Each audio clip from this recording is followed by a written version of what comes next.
In a world overrun by neocon warmongers, and with the mass media in the pockets of the cabal elite, there remains one bastion of truth amidst the confusion. One beacon of light shining through the murky fog of spin and Islamophobic propaganda.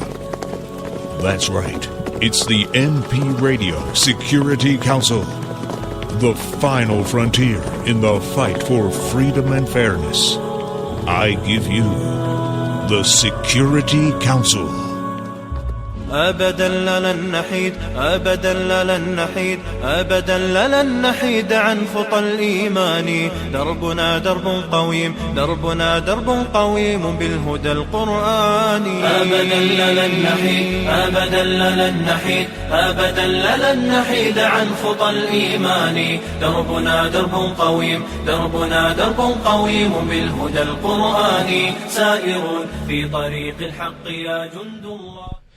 Assalamu alaikum wa rahmatullah. You're listening to Middle Path Radio, and this is the Security Council. I'm your brother Ahmed, and I'm joined in the studio by my co-hosts, brother Khabbab, and wait for it, we also have the return of the one and only. The beast is back. Okay, it is brother Zain. Welcome back. Ahlan wa sahlan. Allah yabarak fik, ya akhi. Now, Feekum barakallah. Jazakallah khair, man. Now, it's been a while, man. It's been a while. Jazakallah khair. Where were you? Now, are you clear now? Is it the quarantine is off? The travel ban on you is been lifted? Yeah. Yeah, it's been lifted. It's been lifted. Fortunately, I don't have any Ebola or anything of that nature. Alhamdulillah. Alhamdulillah. No, you look like you do, but thanks. I did lose some weight here. That was even before the outbreak of Ebola. MashaAllah. Yeah. Thanks, you just naturally look like that. Yes, Natural Ebola. Slim, innit? Exactly. At least I didn't call you a fatty. No, alhamdulillah, I managed to, Allah invited me to his house. I've done Hajj, alhamdulillah. Just came back a few days, last Monday, I think it was. So, yeah. How did you find it, akhi? How was it? I mean, Hajj is one of those things that once in a lifetime kind of. It's an amazing feeling. Definitely, I mean, the physical aspects there, the rituals are there, but spiritually, the actual thing. I mean, most of you guys been here, gone there actually, so I don't need to explain to you in that sense. But definitely, spiritual high is a spiritual high, definite spiritual high. Allahu Akbar. I hope you did remember us in your prayers, in your du'a, inshallah. Oh, definitely when the Jamarat came up, yeah.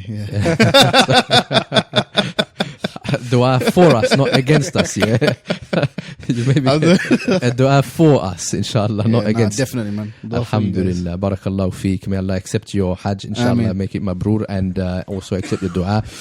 So, what we're going to do tonight is, first thing I'm going to do is give out our numbers before Brother Khabbab comes on. The number is 07477 080 248. That's 07477 080-248. This is the Security Council. We're joined again by our permanent members, Robert the Beast Mugabe back from his pilgrimage, and of course we have Desmond Two Guns. The Beast Mugabe. Desmond Two Guns. What is it? Good luck, Django Jonathan. Good luck, Django. I don't know who that is exactly. Yeah, well, pointing towards the Django in the room. Good luck, Django Jonathan. He is the man. Good luck, Django Jonathan is one of our stories. Unfortunately, somehow I don't have his story here, but we'll bring it for you, inshallah, because he's going to be a feature on tonight's show. Indeed, he will be. I think. What is our main topic today? Because we have something special at 11 p.m. tonight. Indeed, the main topic of discussion today is on the issue of Islamophobia, and as Brother Ahmed mentioned, we'll be having a guest caller in at 11 o'clock, which is Brother Azad Ali, who is from the organisation MEND. That's correct. Which is the community director for MEND, which was formerly known as I Engage. That's right. They campaign for civil rights, and they focus on Islamophobia. And also he's a community activist, well known in. He's also a broadcaster. I think he's got his own show on as the well. Channel. Yes, that's correct. Yeah. And so he'll be joining us at 11 p.m. and to discuss the topic of Islamophobia. Is this actually something real, and bringing the issues home, really? Inshallah. So that's our main topic at 11 o'clock. So be sure you're still with us at 11 to listen to Brother Azad Ali enlighten us about the serious issue of Islamophobia in the UK and beyond. So we've got a lineup of many other things. So what's cooking, bro? What's cooking? I'll tell you what's cooking. We've got Django of the Week. That's what we got. Django How of could the we Week. forget? Every week. Who was our last week's winner, Brother Ahmed? Do you recall? These Djangos, I think, did we give it to the second time champion or No, did it go to him? unfortunately, I second time favoured champion. him. Do you know of Mufassil Islam? Have you met him, brother? Zaid? Was it the one that had? Was he in hang on. pilgrimage with you at by any chance? Hang on, was there a warning sign before I heard that? Seen his picture or something? Actually, he got the He got the Django of the Week. He won the Okay. award. You're he right. won it, but we're talking about Mufassil Islam. You don't know him? Wait, hang on. No. Where have you been, brother? He is a man Oh, of many. whoa, whoa, whoa, He's a man of many whoa, whoa, talents. whoa, whoa. A Is that- self-proclaimed imam. Is that the guy? A self-proclaimed Is that the doctor, so-called solicitor. imam? We So-called- are That's the right. British, the Americans, and the Yeah, the Turkish so-called imam. Yeah, I and the was actually- scholars. He's multinational, Well, multi-ethnic. funnily enough, yeah, that's something I heard from when I was in. Yeah, that's the one. I heard when I was in Mecca. I think someone actually sent that clip to us. Yeah, Yeah, terrible. interesting clip. I think it was the wrong I think place your to Hajj review is that. now nullified. Okay, you need to go and repeat your Hajj after you heard that kind of vulgarity coming And out. he of that only man's came mouth. back up again. He actually won Django of the Week 2 weeks ago, but last week he came back up for a nomination purely because He was of, close. He was of- close of to a clinching Facebook it. post he made saying, "Alhamdulillah, that video I made has got over 1 million likes and over 260,000 shares or something." So that million likes actually witnessed or are going to bear witness to his. But he was actually the point. He's actually saying, "Alhamdulillah," using. And then he did another tweet saying, I think I really am now the undisputed most prominent social media personality of my ethnic background. And I'm thinking like, He's this got guy like is- like he's got, a couple of I hundred. thought you couldn't, Seriously, he couldn't be more full of himself. where, what's his background? Who is he? What do you mean? He Apart says from the fact that he's the he's an imam, he's a He's got a solicitor, he's a PhD, doctor, he's got this and that, and he's he's- everything. he's I a- mean, yeah, I can say- only a few years ago he promised that he would overthrow the current government of Bangladesh. I'm not sure how far he got with that one, but there's some YouTube videos. But apparently his videos are very again emphatic on the issue of Bangladesh, and he's very anti-Awami League, and he's got many videos up there in Yeah, Bangla. that's right. Very passionately doing it, but I think he kind of. But he dropped the ball big He time just lost on it, that sorry. video. I'm sorry, he and lost he's it. kind of still has he on that retracted any track. of his statements? No, he's no, not praised. He, proud. he, He's he proud. was praising it even more, saying, how amazing. He's foul-mouthed and proud. That should let's be- not- and he can't spell. You know what? Let's not promote this guy. Then let's allow that. Yeah, so he didn't win. He didn't win. Django He of came the close, week. but He we came with the close. warning. Warning. What's his name? Khalid Mahmoud. That's it. You think like, anyways, we already talked about that. Warning, what? It's going to say something like, this is a graphic, footage, or something, or graphic images below. If you are squeamish, look away right now. But it said, warning, Khalid Mahmoud. I just thought like, yeah, that actually suits him. When I looked at the picture, I said, oh, man, that warning was absolutely Hang on, necessary. isn't that the MP? MP. That got caught with quite a few things. Yeah, literally with his pants down Yes, and all that kind of indeed, stuff. indeed. He has been In the obviously, in hotel rooms and women and bloody. Yeah. Typical. That's how you get to Become high places. warnings, That was the warning, actually. It was a very odd looking picture. It was him in the park in that kind of Bangladeshi pose with his, one of those ones where you sent, Did he have a longi and an umbrella with him? He might as well have had, because In it this looked like current one of those climate- marriage proposal, Desi marriage proposal problem, though. photos, basically. Problem is, in this kind of current climate and having a man like that sitting in the park, it doesn't really suit well. So, okay, so that was him. He won Django of the Week. Who have we got? So This the week? lineup we have for this week is Okay. number one is Majid Nawaz, and we'll be discussing obviously his interesting story a bit today. Mr. Maggie is back in the news again. Always trying hard to get some sort of attention, a little bit of money. He does like the a little attention. bit of funding. By all means, you can tweet at him when you do hashtag Django of the Week. If he hasn't already blocked you, that is. Doesn't got any Muslim tweets. Tweeting at him. He's blocked most Muslim tweets. Since he obviously, Yeah, I know a variety of people And, who are very soft on Twitter. By the way, they're very, very mellow. They believe in one love, basically, and they're blocked as well by this guy. He seems to only have friends like Sam Harris, and his type. And we're going to be talking about that as well. We will talk a about little Sam. bit I think Sam wasn't really mentioned in the tweet we posted for Django of the Week, but by all means, you can get voting for him as well. We had him as number 4, Sam Harris. Sam Harris. The second we have is also Bill Maher from previous weeks. Again, he's again popped up again with his little showdown with David Miliband, which we'll be covering a bit later in the show.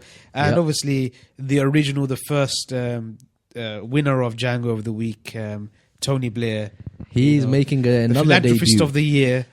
GQs. So what's his name? Mufassil Islam isn't the only one now to feature second time. No, he's not the only one that featured. He's the only one that featured in a row. Yes, twice in a row. Twice in a row. That so he still holds that undisputed claim to the title. But Bill Maher is here, and also Tony Blair is here. And as I said, you can also put in number 4 as Sam Harris. If you keep listening to the show, you'll know why these guys have made the shortlist. Okay, and by all means, contact us on 07477 080 248 to let us know if you think somebody else should be nominated for Django of the Week. That's hashtag Django of the Week. No D. Okay, this is not the other Django. The other Django's he's okay. He's good. But this Django is Django of the Week with a J. So if you think somebody else, like we had some suggestions coming in last time, and a few votes coming in through Twitter.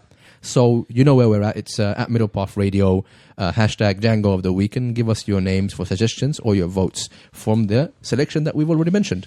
Okay. So, Brother Zain, you're awfully quiet these days. I see this journey has had a profound impact on you.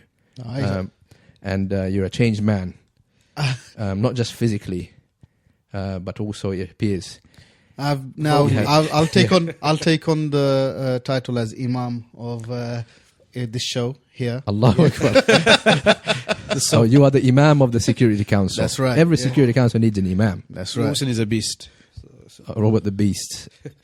Okay, so we've promoted you to Imam of the Security Council today. That's right. There's no veto on that. We've passed that motion. That's a resolution. Can I just ask? Resolution 2579. Who made this guy like the main guy behind the whole thing? This guy was taken. Where are you, buddy? What happened? Where did you go?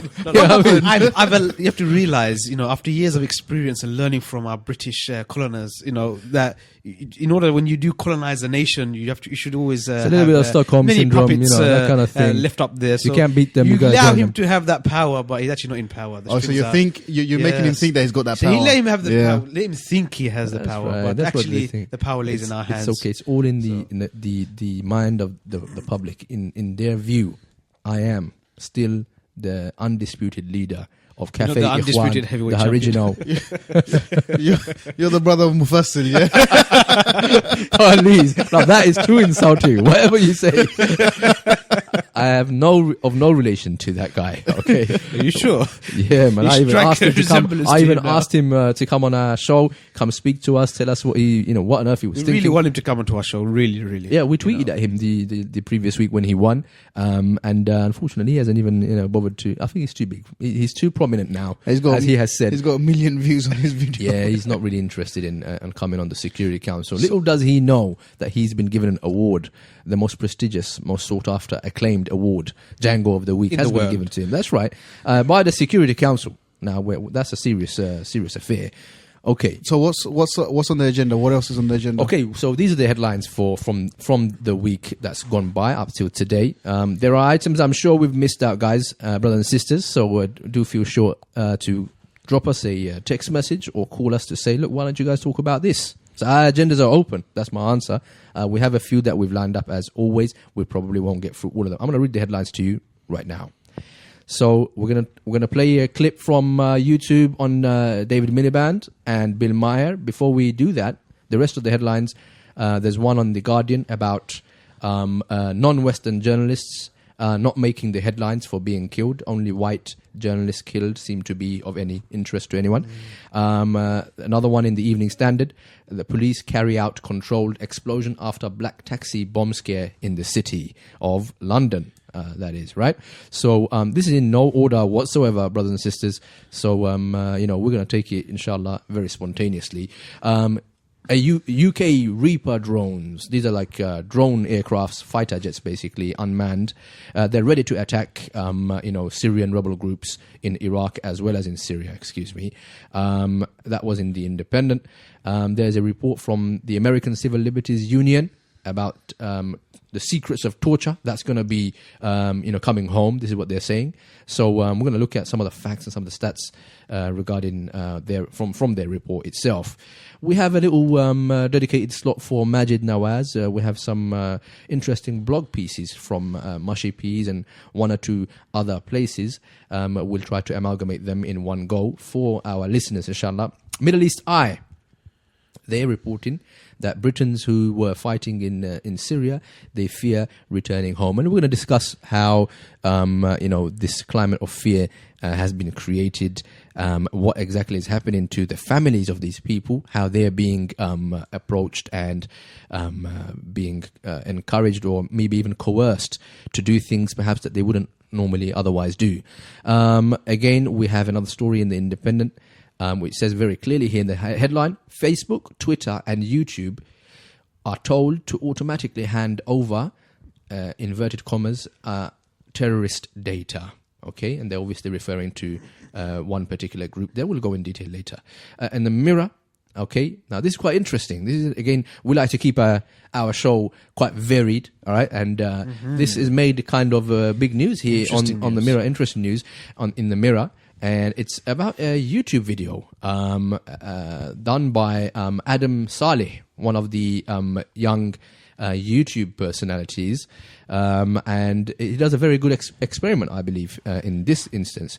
Just speaking about this one video in isolation, we'll be talking about what happened in that experiment and the result. Very interesting results. So Mirror is carrying that story. Also, we have in The Guardian, going back to some of the serious issues, written by, In Comment is Free there, that's a blog of The Guardian, charging UK jihadis with treason is a fear-mongering plan that we must reject, written by Hugh Mir, if I'm pronouncing his name correctly. That's something that the UK government has been talking about. In The Telegraph, a story that says Downing Street is set to crack down on the Muslim Brotherhood. This is, again, a recurring story coming back. The government doesn't seem to have learned its lesson. We'll be talking a little bit more on that story as well. Very quietly, this has been slipped out from Birmingham Mail. The rest of the papers don't seem to want to carry this story. It's not as popular, and it kind of goes against their former agenda, which was, well, in the Birmingham Mail, it says, Trojan horse. There was no extremism in Birmingham schools, says the teaching union chief. Okay, so very interesting. This is quite contradictory to what was being, bandied about, through all channels of the media only just a couple of months ago. There's another very interesting story in the Global Post. They asked a question in the headline, you think the Islamic State so let's just say the abbreviation because it's easier. You think ISIS is bad? Check out the good guys, in inverted commas, i.e. the ones we, the alliance, are supporting against ISIS. If you think the ISIS is bad, check out our friends who we're arming, basically. What article is that? Which, This is in Global Post, America's world news site. Sure. Okay. Very interesting. I will definitely be reading a little bit from that.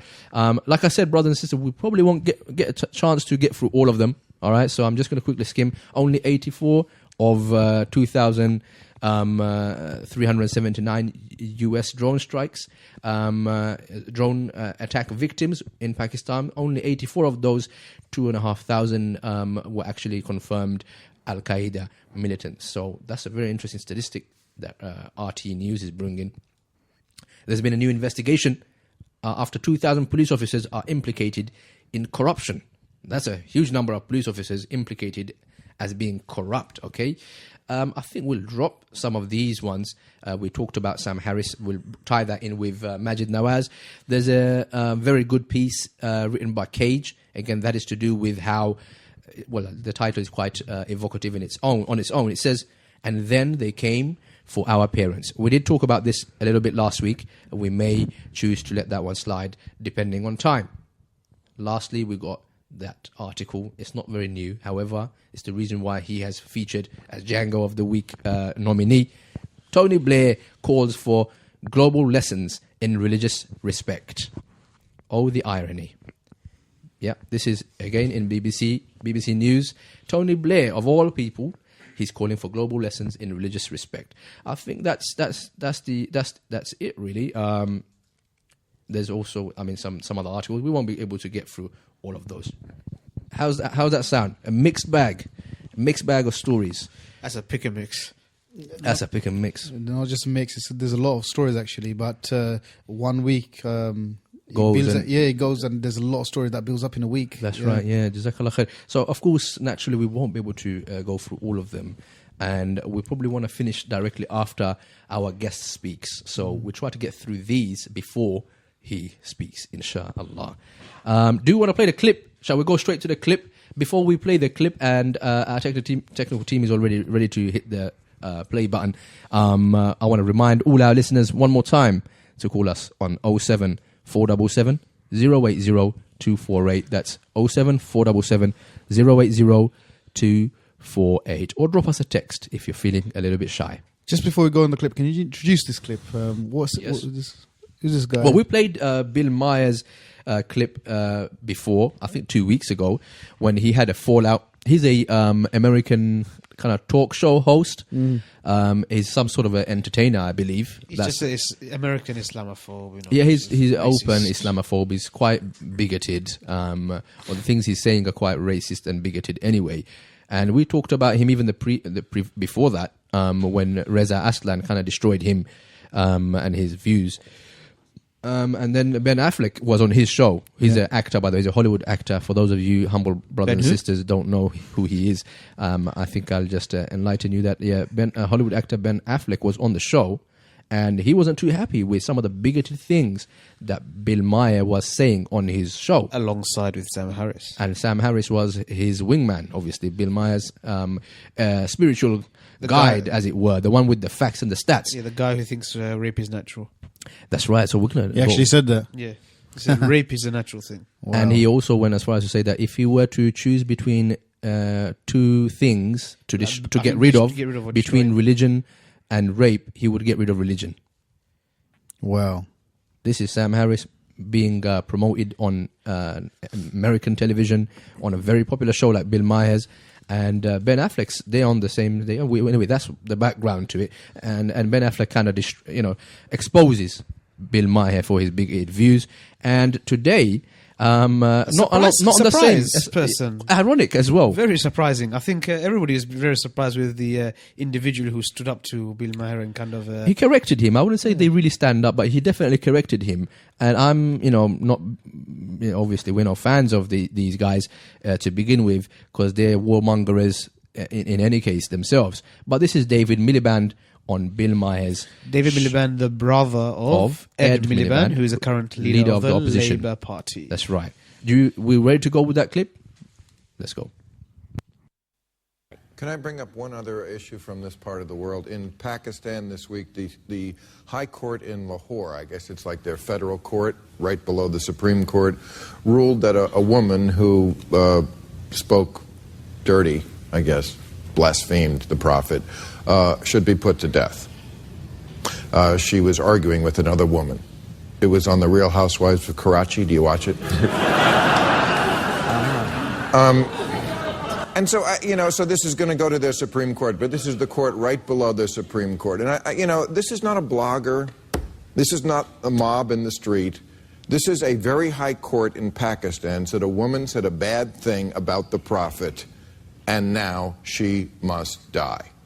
So, yeah, Sam Harris and I were way off on that. You know where the law comes from.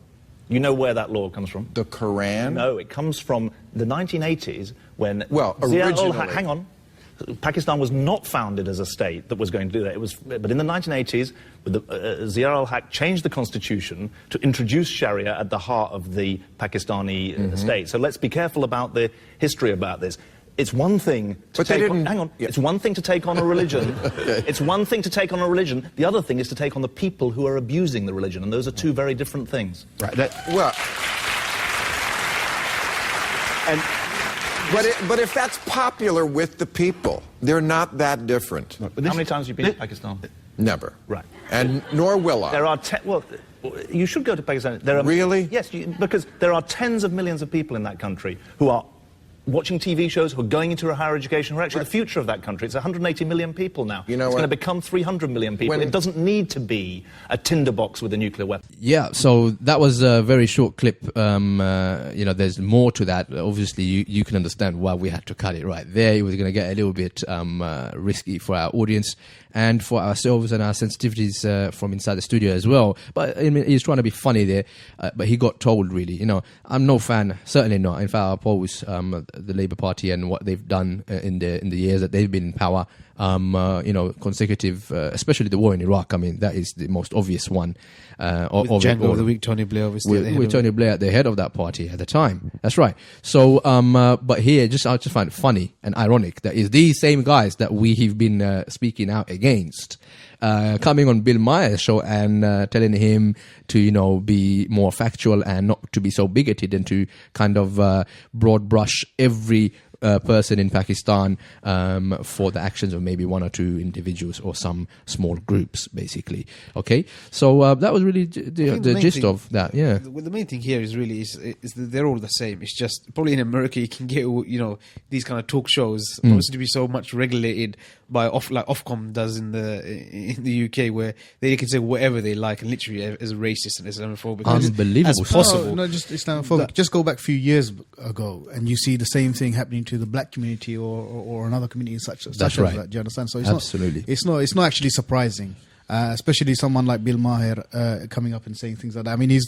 probably Bush's right-hand man in that sense, in terms of his thinking and ideology. So it's not. I'm not surprised at all. That's why I think it comes natural to like someone like Dave Miliband, who be from the UK. I think, hang on a minute, okay, that's going a bit too far to say something like that. Let's keep it, the British way and in line, and that's basically all it was. He wasn't really in support of anything, as far as I'm concerned. But because it seemed like it was a bit of opposition to Bill Maher, it was like, he was applauded as somebody who kind of took. It was funny because Ben Affleck took a much better position, and he was very much in support against, and making real the case of Islamophobia, where they're trying to downplay it, saying, it actually doesn't exist, there's no such thing as that. He was actually really attacking on that front.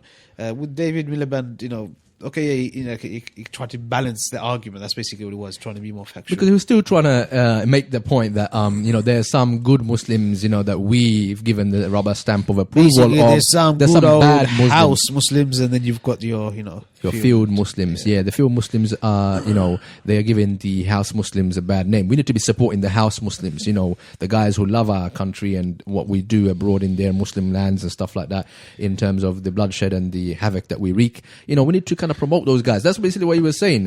Just a last comment on what Bill Maher just mentioned. His last comment, he said that, just before we cut him off, he said that I'll go to Pakistan when they have a gay and lesbian art gallery.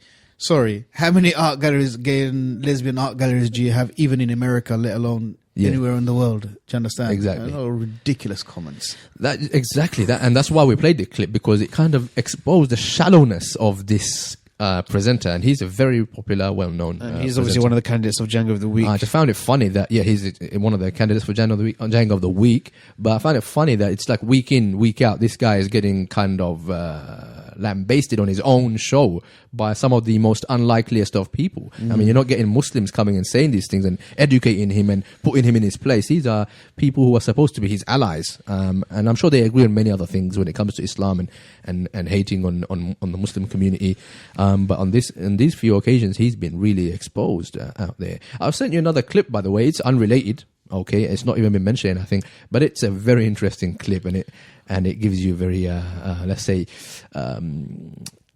humorous look at how the presenters deal with it. When you have that ready, you just give me a quick indication, and we'll go with that on air very soon. So what else have we got? Did we say? Who else is the Django though? Shall we get the Djangos out of the way? Let's get the Django first, of the way, yeah? so we can get the So we votes started in. with Bill Maher. This is the reason why he's Django of the Week nominee this week. What are we? Maybe you can link it in, because we were talking a bit before. Maybe to get Tony Blair out of the way, or Sam. Interesting. Actually, both of them link into, because Sam Harris was also on Bill Maher's show. Indeed. Let's go to Tony Blair then. Let's jump straight back to Tony Blair. Number 2.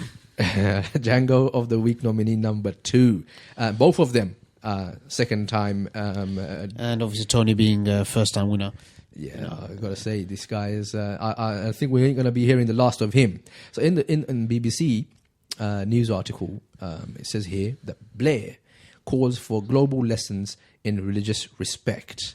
And I'm thinking, like, He showed a lot of respect, didn't he? yeah, he appears to have, made a mockery of religious respect when he went to the war in Iraq. However, let's read a little bit from the article itself, and you'll see what I'm saying here. A global drive is needed to tackle the roots of extremism by making education systems in all countries teach respect for other religions, Tony Blair says. That is the opening paragraph in the BBC. I just found this absurd because this is the man who is saying there needs to be respect for other religions. Yet there appears to be zero respect for Islam and Muslims. And we just heard Bill Maher say what he had to say this week and last week. And he's talking about the education system, whereas this fake, we're going to come to that story with the fake Trojan horse in Birmingham. That's and correct. Also, where is the respect for Islam and Muslims then? Exactly. And then now they're saying that there's some, I read an article saying that Tower Hamlets in London, has a worse problem.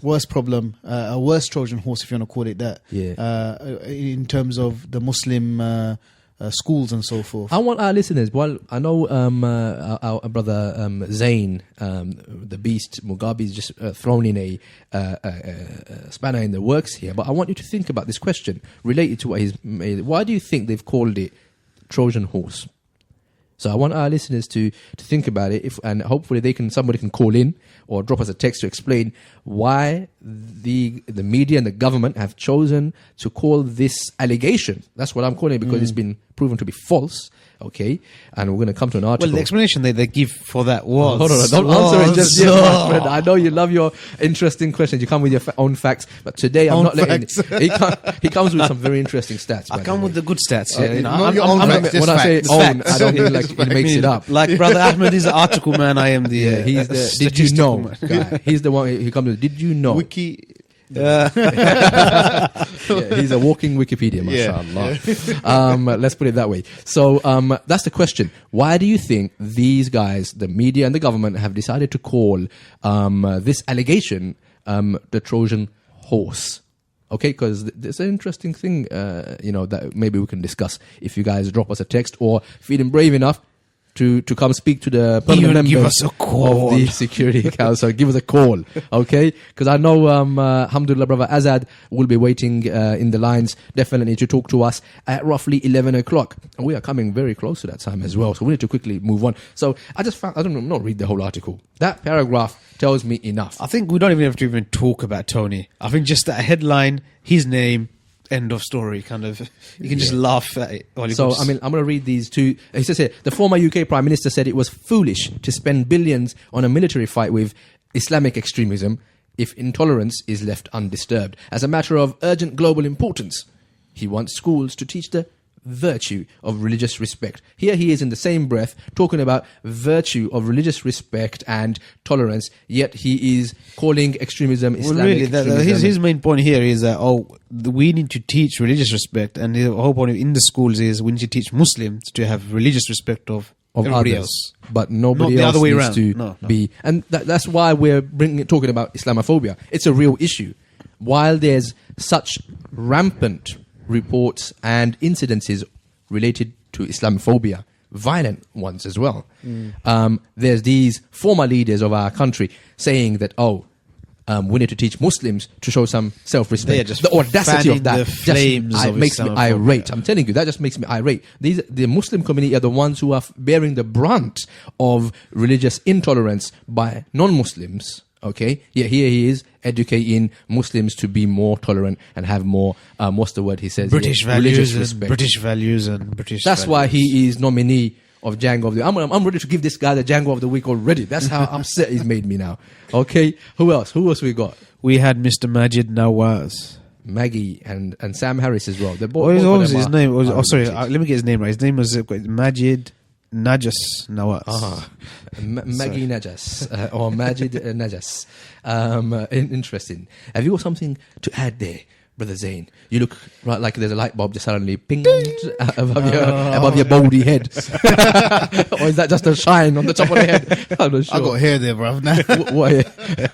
Give me that microscope. No, sorry. I was just, while you were talking, I was just reading some articles. Sorry, I'll come in. You're trying to find the alternative narrative. No, you have failed. I'll come in in a bit. Is it? Yeah. So you got Still reading. Double proof checking that their sources are all correct. It's not one of those phone hacking scandals. It wasn't. It's Khabbab's own factual stories. I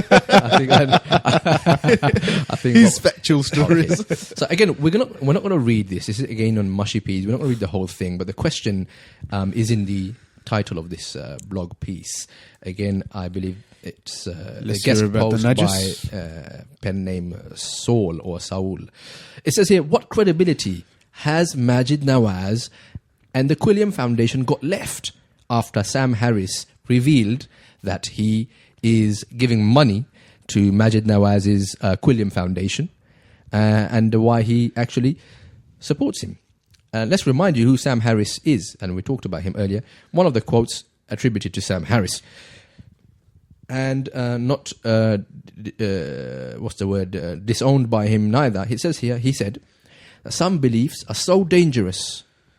Let's insert Islam here. Some beliefs are so dangerous that it may be ethical to kill people for believing those beliefs. Okay? Now, obviously, the insertion, Islam was my own insertion. That was not what he actually said.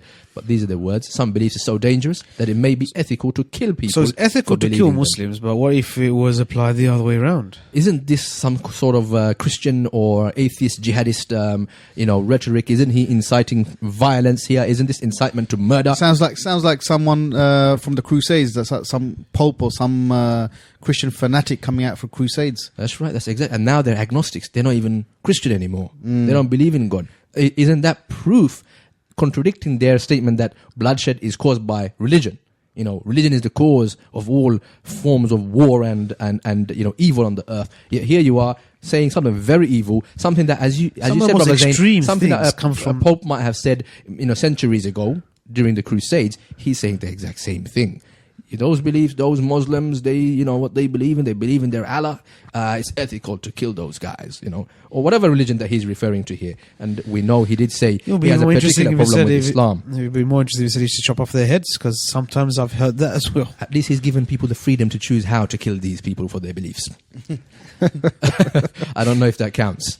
So, so this is the guy who, what did he say? If I could wave a magic wand, this is Sam Harris, again.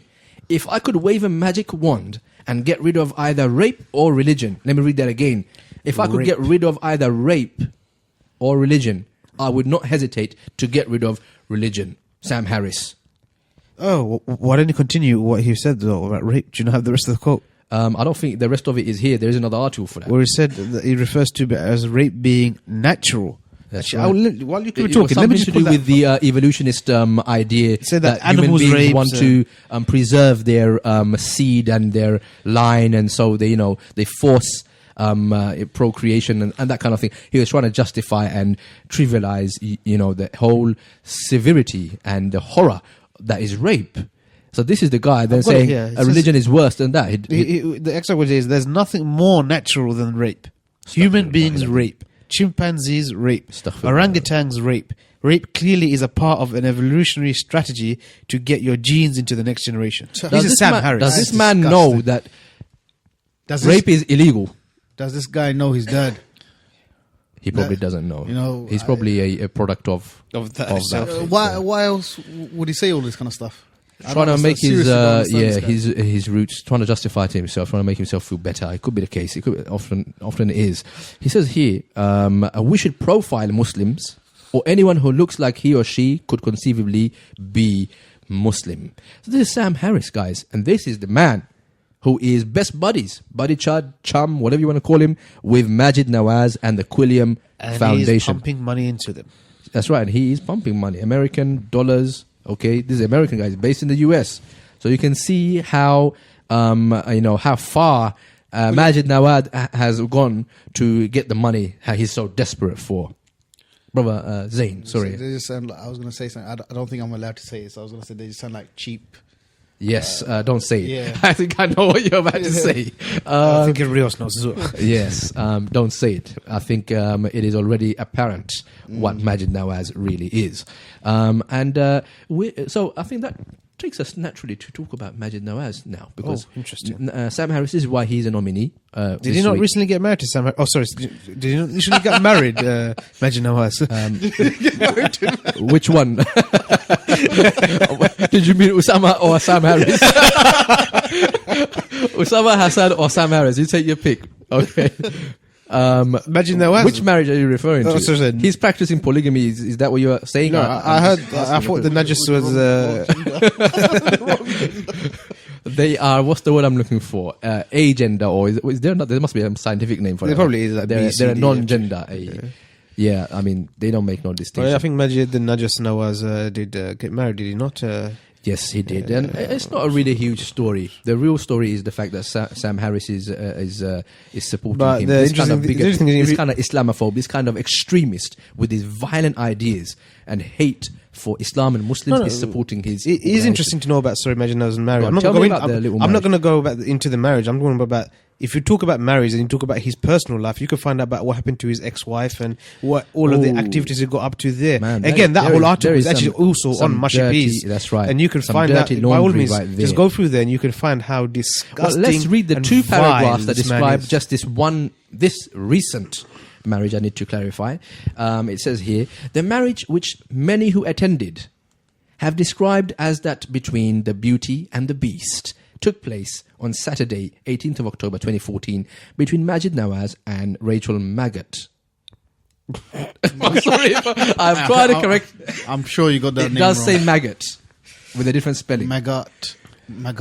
Well, it's Let's maggot. just- It's like that's like saying taggart, right? Yes, the TV program Let's Taggart. So he married Maggot at the Hermitage Hotel in Nashville, Tennessee.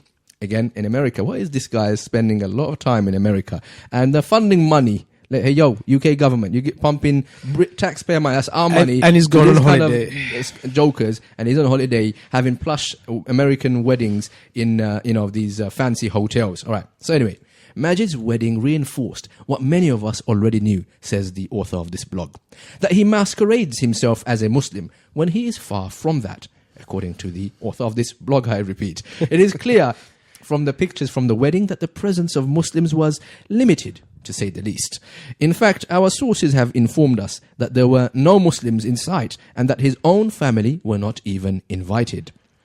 Okay, and Majid Nawaz actually tweeted he's brought together apostates from the former Muslims, basically Christians and others, all under one roof, and he was quite proud. He was calling it the Majid touch. I find that kind of creepy, and you put in your own name in your own hashtag. He should have done a Najas touch. Cheap.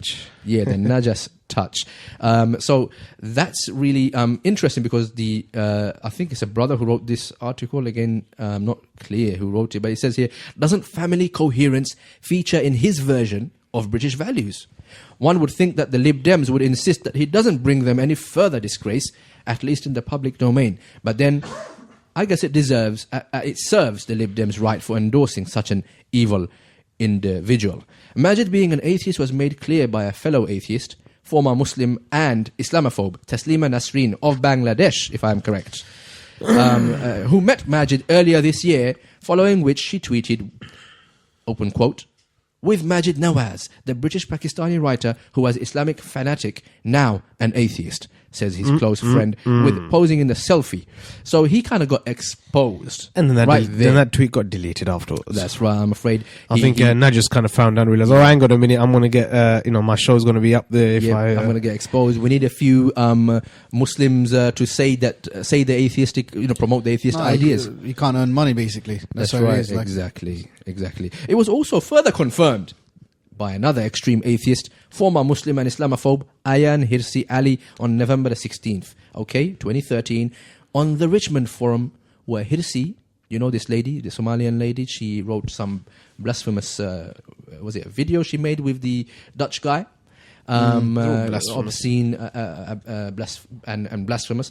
Well, Hirsi said to Majid that he should not be afraid and come out with his apostatizing from Islam, as she herself has done, to which Majid simply smiled. Please watch here, and he has given us a hyperlink to go check out that video. So the sources are there. These are the people that he is quoting. I don't think he's trying to give a scholastic verdict. It's not like a fatwa or a legal ruling or anything like that. So just to be clear for all our listeners, that's not the angle that we're taking. We're trying to tell you why Majid Nawaz is actually one of the nominees for Django of the Week, and his special relationship with Sam Harris and Dr. Osama Hassan. His special marriage too.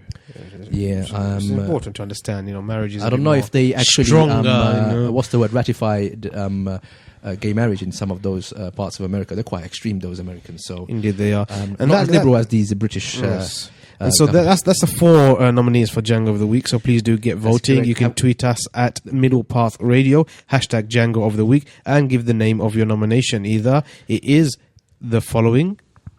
We have, of course, Tony Blair, not in the correct order, I'm afraid. Tony Blair. We have also Bill Maher, and we've got Sam Harris. And lastly, we took the Najis Nawaz. That's right, Najis Nawaz. Do we have that clip ready? We're going to quickly play that before our time runs out for when we take on our special guest. We are going to be talking about Islamophobia. Okay, we did tweet about that. Yes. It's a very last minute thing I just got to throw in there. But Go I think one of the Djangos of the Weeks have to be the USA. Come on. The USAF. The USA. USAF. United States of America. United States Air Force. Air Force, we did say. I don't know if you read in the news. I've just been seeing the tweets going out in the news of how the American Air Force were obviously dropping Candy? Not candy. It depends who you're feeding it to. I was a bit slow on that one. I got it, guys. But they had a gift of lots of military aid, which was supposed to be dropped to the Kurds. And amazingly enough, they dropped it right into the hands of ISIS, who then took pictures of it, posing, saying, selfies. Hang on. There was only one thing you had to do, and you couldn't even get that right. If I remember correctly, it was actually it's meant to be non-lethal aid, isn't it? It's lethal aid, though. But it's meant to be. No, I don't think they're making any bones about that now. I They're think it's making changed that now. very clear. The British was non-lethal aid. Now it's just like It's open. kill them wherever you find them. We're kind of dropping concept of, military aid, like lethal aid. These are just a euphemism in it. So we're dropping guns and bombs and grenades and stuff for the Kurds to use against the Syrian revolution and the Iraqi revolution, Iraqi resistance. Okay, let's go back to the origin of this whole conflict. Those guys were born after the Iraq invasion. Yes, you can just see the pictures of them. It's all over on Twitter. Opening up stashes of military aid. I saw one casket full of guns and loads of grenades. It's just like more and more. The more I go down the Twitter feed, the more you're going to see these pictures of them. How many European and American papers are actually carrying that story? Mostly it's Middle Eastern papers and other kind of what have they got to be proud of? They're part of this coalition as well. They are, but so it looks like equally blameworthy. But it's surprising it's not been reported. Is this something new? Because didn't they do the same thing only about 2 or 3 weeks ago when they were supposed to? No, that was the Iraqis. Yeah, it was the Iraqis, and the Iraqis did the good old kind of only fools and horses move, and kind of. What did the Del Boys of Iraq do? The same do? thing. They dropped aid to ISIS, food as well as military aid, as well as. So they are supporting ISIS basically. They are funding. So they started the Del Boy move off first. On a serious note, if they are dropping weapons off to the wrong destination. And weapons are they're looked at a bit more valuable than dropping bombs on people. That's right. In their eyes. So imagine the casualties, civilian casualties they're actually creating, dropping bombs on the wrong people. That's exactly. Even if they couldn't get aid drop when this story broke, this is exactly what I had to say in response. Exactly what brother the Beast. I'm really referring to you as the Beast now. So it's exactly what you were saying. That if they can't even drop aid and guns correctly to support their guys on the ground, who are they dropping bombs on then? Are they dropping bombs on the right targets, or are they killing civilians? That question And I think is already that gonna be article. answered. We've got an yeah, article. I think right the article. here. We might just quickly, just maybe, just brush on it because We you're haven't got here. time I know we because don't have much we don't time. have time, I'm But afraid. you mentioned We the have RT 10 minutes. article how out of the 2,000 or so 2,379 US drone attack victims. So this is how many In Pakistan, have been yeah? killed in just Pakistan. Yeah. Okay, these So- are how many people have been killed by American drone So strikes. 2,379 79. have been what- killed. In what Of what's the that. time span? That's a good question. This could be a very short time span. Yeah, because it sounds. As well. Well, here's we go. It's since 2004. So 2004, 2,347. So since 2004, they've only killed 84 confirmed Al Qaeda. So in their eyes, they've only killed 84 terrorists. yeah, and the rest of the thousands. So basically, that means that one. That means just- basically that's just one- 1,900. that's just Hang on, Pakistan. that's, that's just Pakistan. That's just one country. Who what else about are we talking Yemen? about? Yemen, Somalia, Somalia, Mali. many other countries. That's many right. other countries. So they're doing this all across the Muslim world, I'm afraid. Now in Syria and in Iraq. Now Syria again. and Iraq again. That's correct.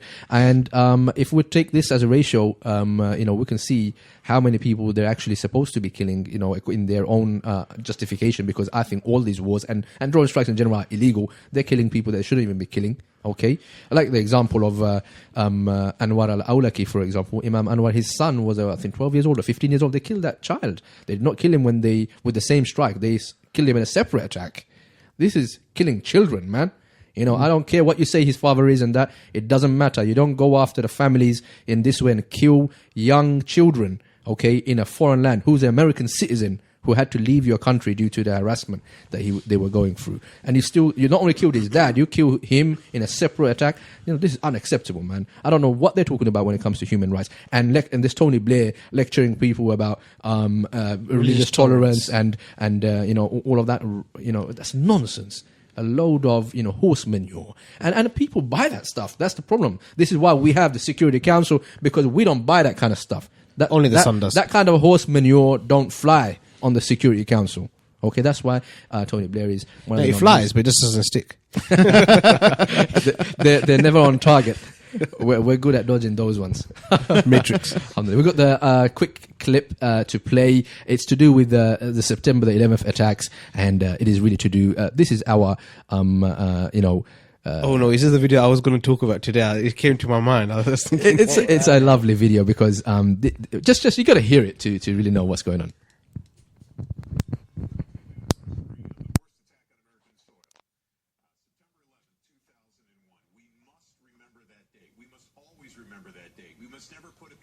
We must never say, well, it's in the past, let's move on. We can never move on.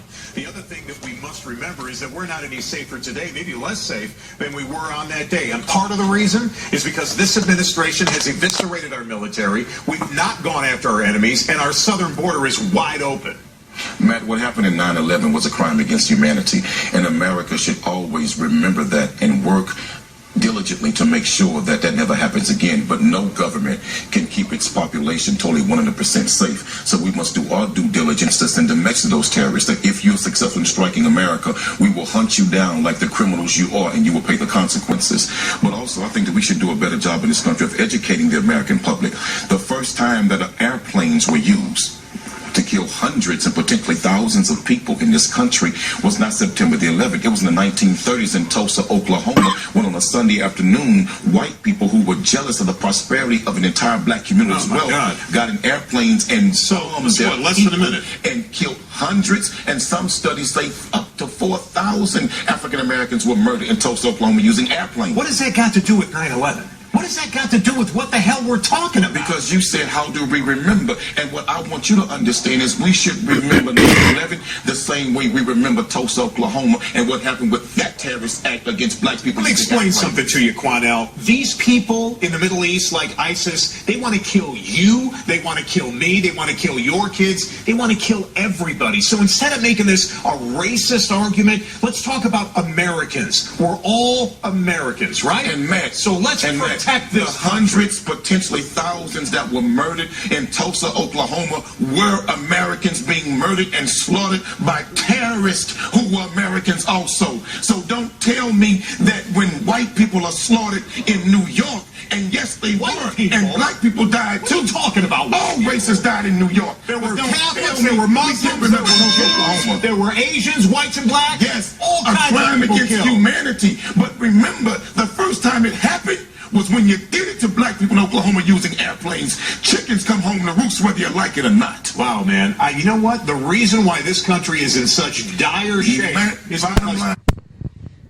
So, that was a really heated exchange. That was a really heated exchange. You guys, I must say, I did learn something. I never knew about this whole Oklahoma I had thing. never heard of this before. So hang on. It's just that the Americans used planes to bomb a whole city of black people. They didn't bomb. They bombed using the planes itself as the weapon. Kamikazes. Basically. Yeah, kamikazes, basically. Wow. Yes, Brother Zain. Now I'm going to say, do you remember what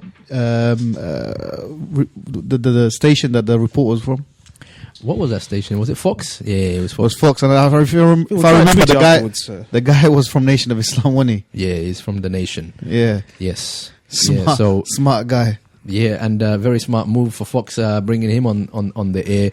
I mean, that guy just educated him because he opened up the discussion by saying we must never forget our people. They must never stop. Remember, we will remember September the 11th. It's such a serious thing, and the guy says, but what about the black people that you guys did it to? And they were the first people that used aircrafts to kill. So if we're going to talk about terrorism and killing innocent civilians, white people in America did that to black people. That was the first time aircrafts were used like that to kill innocent civilians. And he was saying, what the hell does that got anything to do with September the 11th? And I said, it's got everything to do with September the 11th, okay? Because if you're telling everybody right now, you just said, we must never forget, we must always remember September the 11th and stuff like that. Well, then what about black people? How come you guys are all forgotten about the crimes that you committed? These acts of terrorism against Americans. Don't say black people. These were Americans. That's exactly what we were saying. It wasn't like hundreds of years ago either. It was just a few years ago, isn't it? That's like right. If you, in that context, I mean, Just So pre-1930s, something like that. There you go. 1920s, earliest. So, that is not a long time ago. 80 years ago. And they have already forgotten. Yet, people are forced to remember, pay homage to them every year. It's the same thing, just like the Holocaust. Yeah, they said we'll never forget, we never allow it to happen again. But yet in Europe, how many times again and again, and across the world, so in Africa, how genocide upon genocide has taken place. But you don't really hear anybody remembering that, talking about that much. That's it's correct. always remembering about the Holocaust because they selectively choose what to remember, what to never forget. That's why Srebrenica and Shatila never features, in these so-called commemorations and these homages. This was in Europe. That's the thing. Srebrenica was in Europe. Then you talk about Africa, what happened in Rwanda and other things. These things, they allowed it. They just stood by and said, just kill each other. I don't care. Yeah, I mean, that's what it was. They dropped nuclear bombs. The only country in the world to drop nuclear bomb, to have used it and to have killed civilians. Everybody knows that the nuclear bomb has the blast radius to cover an entire city.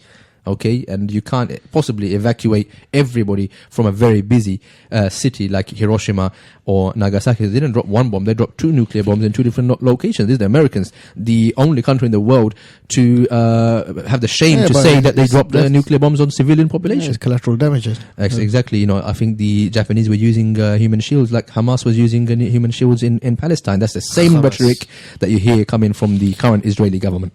The only difference is the Israelis haven't yet used their nuclear weapons, which is another stat out there is it's the only country in the Middle East that has got nuclear weapons and who has a problem with Arabs. Do you understand what I'm trying to say? This is a country that is hostile to Arab nations, Muslim countries, and Palestine is proof of that, or what's left of Palestine. But it's painted in a complete different direction, which is that Israel is hated by all the Arab nations. And we mustn't let any of the Arabs become a nuclear power. I'm going to ask our producer to have our guest caller ready for us on the air. Inshallah, he is expecting our call. When we have him on air, we will take him very, very shortly. And and we will give you the cue to him, inshallah. As soon as he's ready, we'll be speaking to him on the topic of Islamophobia. Yes, Brother Khabbab. Yeah, that's what I was going to say. What is the topic that we're going to be discussing, which is obviously Islamophobia? That's right. We're going to talk about Islamophobia. I understand that Brother Azad is actually already online. Just for our listeners who may have just joined us at this late hour, we're going to just give a quick introduction. Brother Azad Ali is the community director for MEND, an organization formerly known as Iron Gauge. They're what I describe probably as a civil liberties group. Maybe Brother Azad Ali can enlighten us a little bit more as to what they do. And he's also a community activist for many years. We've known him growing up in this area, and we've also known that he's got his own show. Alhamdulillah, he's a broadcaster in his own right as well. So we're very grateful tonight to have Brother Azad with us, alhamdulillah, on the show. He's taken the time out to come and speak to us, and being a broadcaster himself hasn't stopped him from coming and speaking to organizations like Middle Path Radio. Jazakallah khair. Assalamu alaikum, Brother Azad. Wa alaikum assalam. How are you doing? Brother? Alhamdulillah, we're okay. This is so in order for I just wanted to double check with you if you're able to hear me quite loud and clear. Yep, I can hear you loud and clear. Barakallahu feek. Thank you for coming to speak with the Security Council on Middle Path Radio. I really appreciate that. Sounds scary. That's why our guests have to be of a certain caliber, you see. And they're mostly important people like yourself, mashallah. Mashallah. Jazakallah khair for taking the time out from your busy schedule to come and talk to us about something that is, I understand, a really, really serious matter. Before you go into that, tell us a little bit about MEND and what other things you might be also involved in.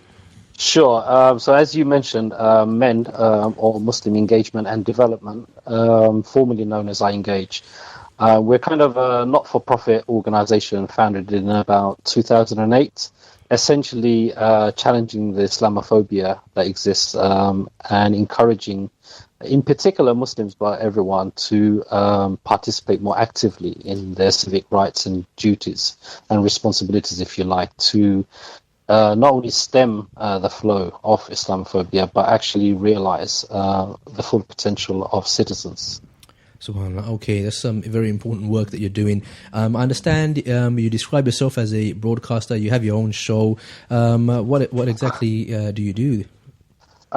So at the moment with the organisation, I kind of head up the community engagement and development side of our work, going around the country, meeting different people, organising training workshops and masterclasses, delivering lectures, seminars, and exhibitions on Islamophobia.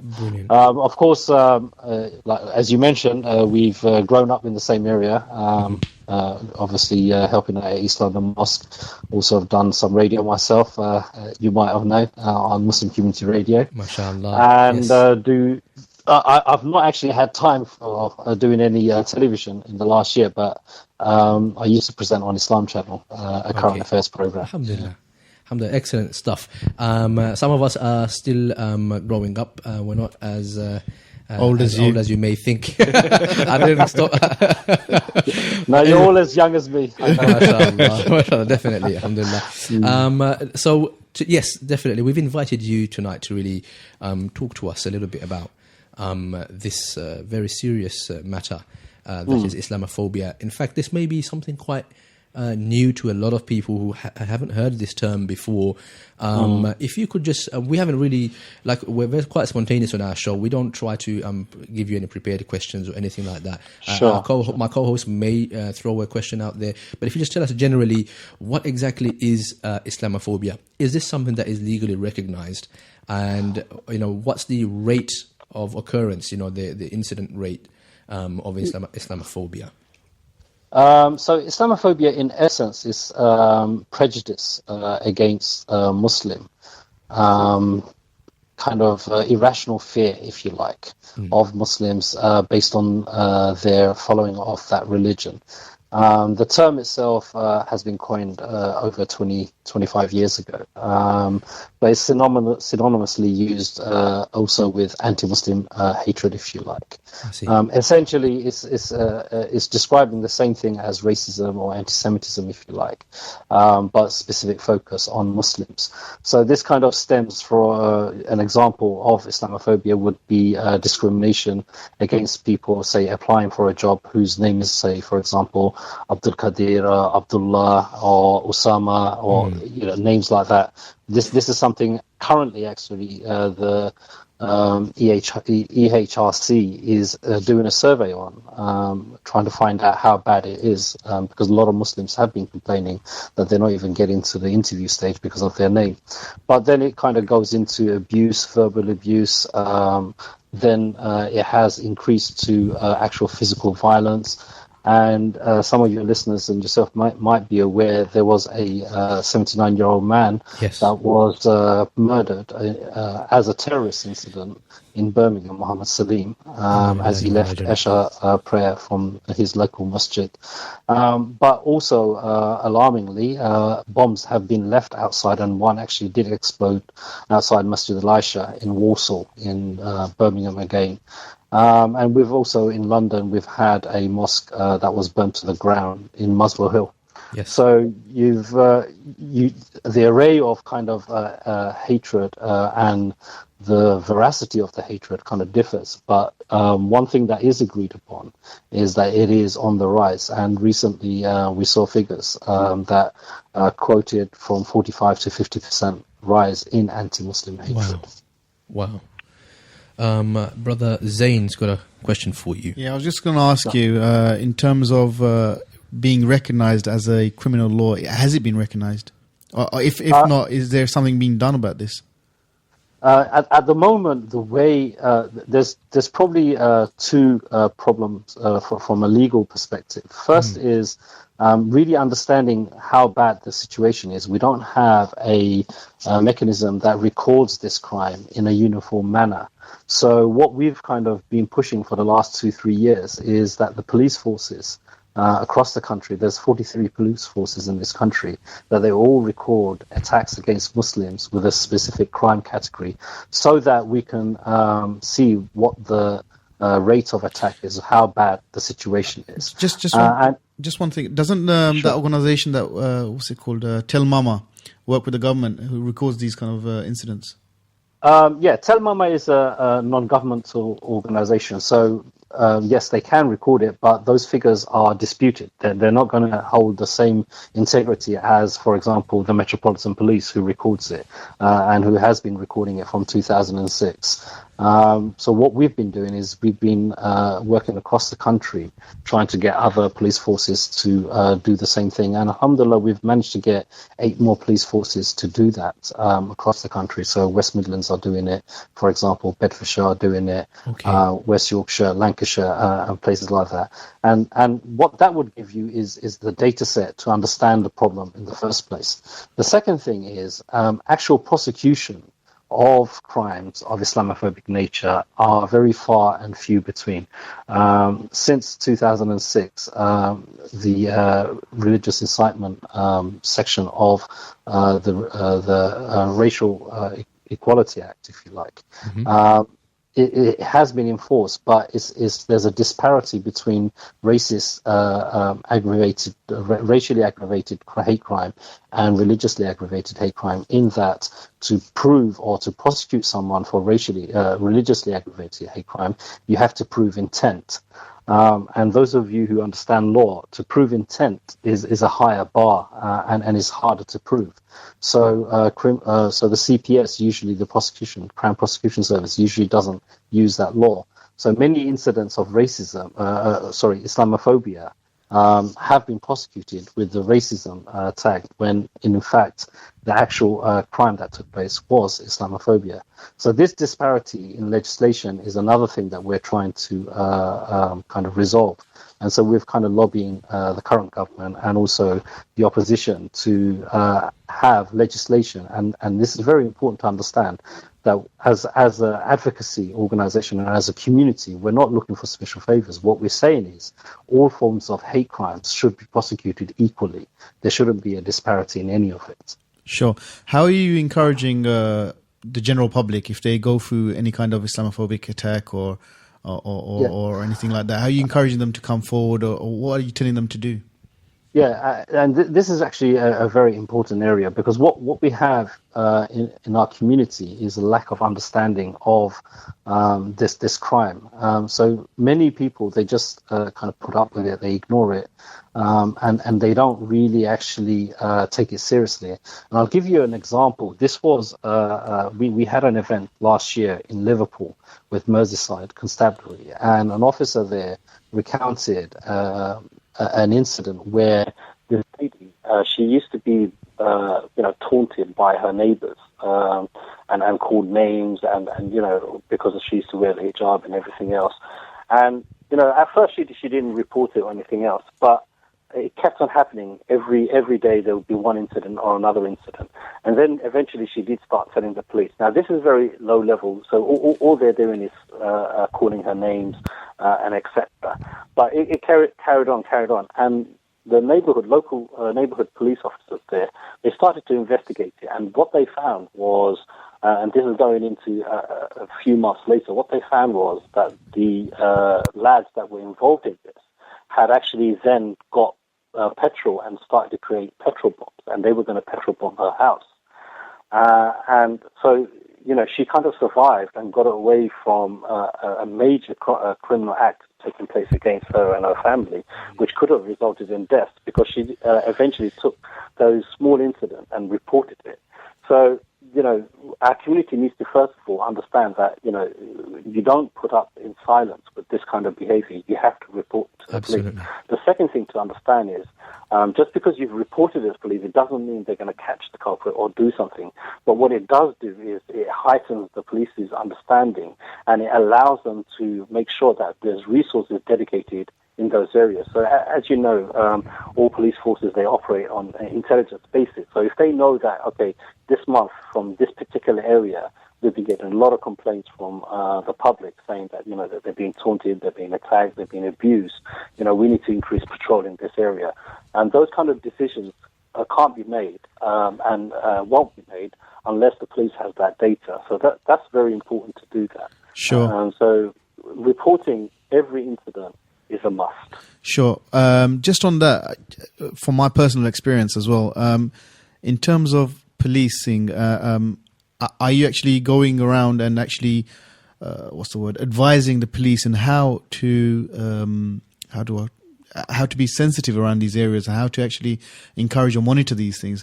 I'm only saying this because I've been around these areas, and a lot of people actually do come to us and then do mention some of the activities that happened to them maybe or happened to their family members, and how the police were quite insensitive in dealing with it and just brushed it to a side kind of thing and moved on. No, the police themselves need to be educated, as does our own community and the greater public. But that can only happen once that reporting does take place. Of course, not every engagement with the police is going to necessarily be a positive one. Sure. But what we have to do is remember that the police is there to offer us a service. They actually work for us. That's right. We pay money for them to protect us and keep us safe. So if an interaction with a police officer has been, you're dissatisfied with that interaction, there are mechanisms to take that further to ensure that that doesn't happen again. But I would kind of argue that is few and far between. By far, majority of the people that would complain, that would report a crime, will get a fair treatment from the police and a sympathetic ear. But if that doesn't happen, then, what we can do is make sure we can take that further if they inform us or other advocacy groups that exist. Absolutely. I was going to ask you also along the lines of this similar question, while you're focusing on what Muslims have to do to kind of really take this problem more seriously. We know, especially what's recently in the news, we're hearing a lot of imams, a lot of leaders in the community coming forward, making statements and giving Friday sermons from the masajid, from the mosques. Is there a drive of a similar level? Campaign, you mean? A campaign like of that nature happening to really bring about more awareness of Islamophobia, because I'm going to be quite frank with you. A lot of the stuff that is happening abroad, they may well be very serious and tragic. But sometimes we've got to focus. I would say proportionally, we should focus more on what's happening closer to home than on foreign kind of incidences. So is there some sort of a disparity here, and how should the Muslim community as a collective, our leaders, our imams, and our organizations, how should we be dealing with this situation? I mean for sure there is a lack of awareness. And because of that, 2 years ago, together with other organizations, we initiated a campaign called Islamophobia Awareness Month. Right. And that's November. So every November, what we encourage is all different organizations, whether they're Muslims or non-Muslims, to raise awareness about Islamophobia. So that's something, alhamdulillah, that's going to be started from next month. And we've got an array of activities that's going to take place. And we encourage, yourselves, your listeners, everyone else to do something in that month to raise awareness. Now, there's no significance of that month. It's just to bring focus, because obviously we're all busy and everything else.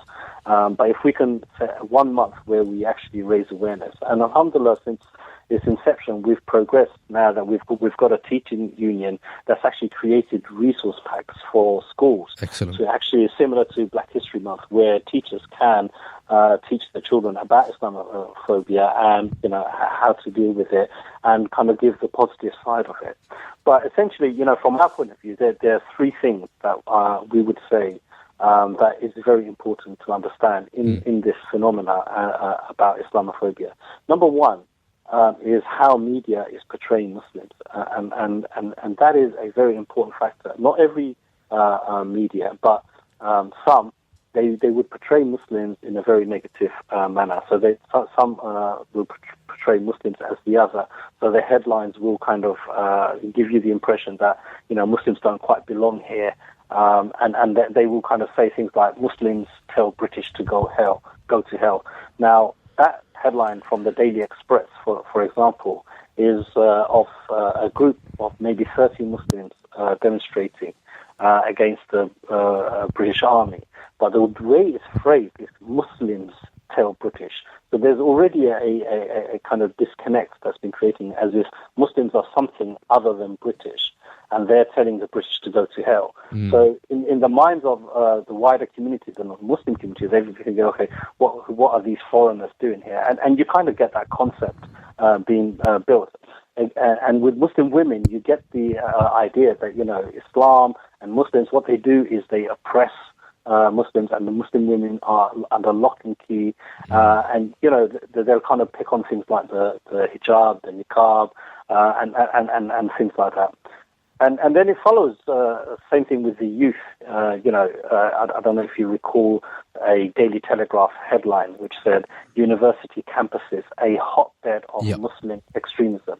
That's right. And so the impression is, oh my God, our university campuses, there's all this extremism taking place by these Muslims who don't belong here. Daily Mail had a headline: "Some Muslim schools make children despise the West." And so kind of these kind of sensationalist headlines. And obviously Muslim men, whenever a Muslim man is discussed in the media by some of these outlets, he's always a fanatic, he's always violent, he's always angry, there's no pleasantness in that Muslim, they're always portrayed as angry youth. And what we're saying is basically what's happening. That doesn't mean that doesn't exist. It does. Of course, there are some Muslims that are like this, but it is amplifying the minority in this community. Is forgetting the majority of the community, which is going about its business as active citizens, part and parcel of society, and actually doing a lot of benefit. It's just like not just financially, but socially as well. Just like in other faiths, whether it's Judaism or Christianity, exactly. It's the same thing. I mean, in every society, you will find always these extremes, whatever they are. But what you kind of get the impression is that Muslims are far worse at this, and most of us are like this. And I just want to quote you just this study that was done by Lancaster University. What they did in a period of 11 years is they analyzed over 200,000 articles. That's 200,000 articles written on Islam. Okay, and this is not me saying this. This is one of the quotes from that report. It says, for every one moderate Muslim mentioned, 21 examples of extremist Muslims are mentioned in the British press. So the idea that, every one positive story, there's 21 negative story. That's the scale ratio that you're dealing with. But it gets even more worrying. It goes on and it says, it is also interesting to note that the so-called moderate Muslims often got praised in a way which implies they are good because they aren't fully Muslim. So even that one good story or positive story is only positive because the individual involved in that story isn't really fully Muslim, i.e. they're not really maybe practicing Islam or, have conformed to how they want Islam in that way. Yeah. So can you now imagine the confusion that's being caused in the wider society? So the wider society is thinking, Muslims should be like this. The ones that these papers are saying are Muslims. And then when they actually meet a Muslim, maybe they've got a beard, or maybe they wear a hijab, or maybe they wear a niqab, or maybe they're praying 5 times a day. All of these things, and they think, this is all strange behavior. Seems a bit extreme. And this is important to understand. So this is the first issue, the portrayal of Muslims by certain media outlets, and that's something that's important to challenge. The second, which we covered earlier, is this discrepancy between race and religious hatred. There needs to be equalization of that. But by far, the biggest issue, I would say, is ourselves. We're so disengaged from all of it. We're allowing this problem to actually spiral out of control. The apathy within the Muslim community to actually do something, even to report a simple crime, is unbelievable. And, we've gone up and down the country where the Muslim population is, quite large. So if we take Blackburn, which is in Lancashire, the Muslim population there is quite large. But when we talk to the police force over there, they'll say that, we've only had a handful of incidents. Which isn't true, because our own kind of reporting from the media highlights far more. So the Muslims, as communities, we're disengaged from this whole system, which is making. Sure, I think on that note, I would say, I had quite a lot of discussion last month actually with some officers and some public as well in terms of reporting these kind of crimes. I mean, one of the things that you find is that a lot of public Muslims, if you want to call it, they don't have faith in actually reporting it and what's going to happen, and they don't see the wider picture either. So how, obviously we are encouraging everyone to come on if there is a crime committed, if there is any kind of illegal activities in that sense committed against a person or people, that we should report it. How would you say is the best way to report? I mean, some people find it better to report it. I know that in the past they've come to even yourself and others, and they've actually mentioned or sought advice. How would you say that is the best way of doing this?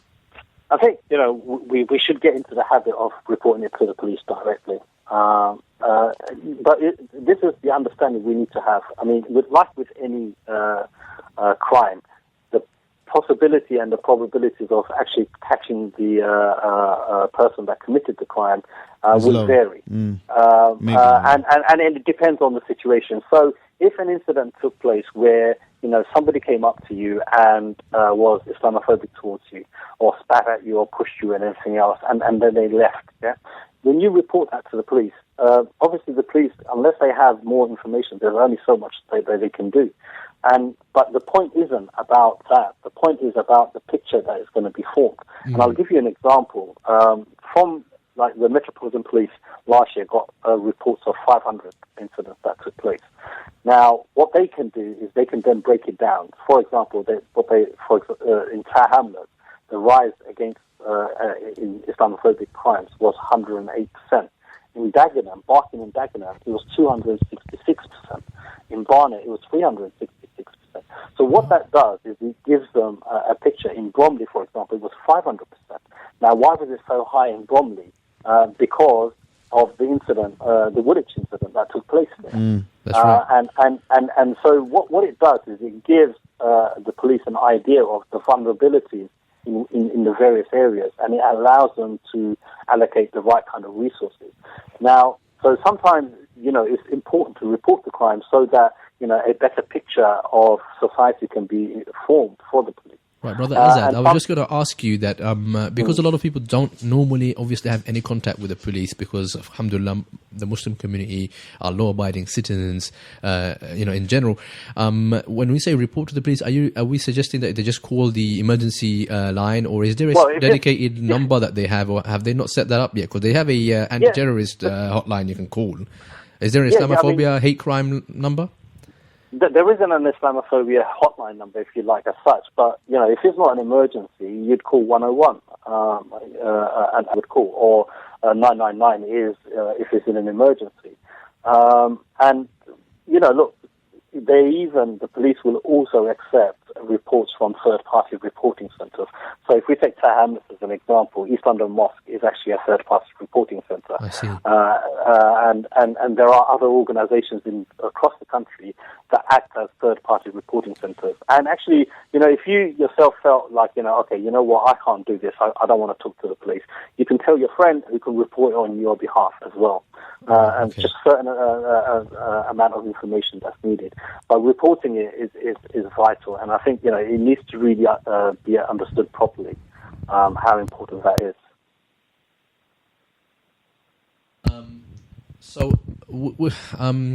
I know it's rising and it's becoming a serious problem for us.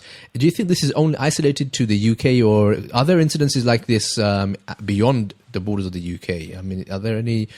Is there any stats or any kind of case studies that you can refer to at all? Yeah. I mean, if you look at incidents that's happening across the board, whether it's in the UK, whether it's in Australia, it's huge.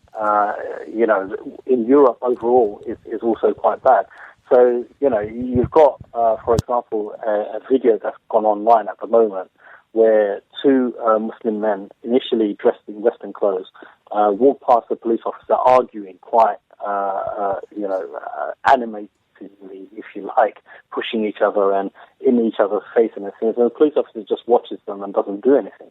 Then the same two brothers, then after a while, they wear Islamic kind of cultural dresses, if you like. So, they've got a scarf on and everything else. And this time they are arguing, but not as animatedly as before. And the police stops them and does a search on them. So that's just one incident. But if you look at Australia, the number of incidents that's taking place over there, they first banned women who wear niqab from entering Parliament, which now they've reversed, alhamdulillah. But that's taking place, and across the pond, if you like, in America, it is just as bad as well.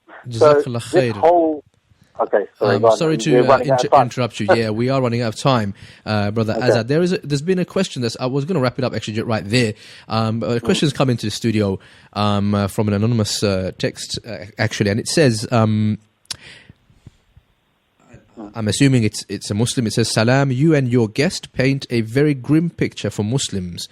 I don't think it is so. We need to stop crying over these stop arrest thing, as I know blacks got it worse." I mean, how would you, far worse, sorry, it says here, how would we respond to that? That is, well, it's not a competition, first and foremost. Okay. It's not a competition, and I would definitely, and our organisation, we don't portray the narrative of victimhood, and I don't want any Muslim out there that's listening to what we're talking about right now to feel as a victim. What I'm saying is we need to appropriate our rights, and we need to be civically active. What I'm saying is this kind of behavior is not acceptable. What I'm saying is there are gaps in our legislation.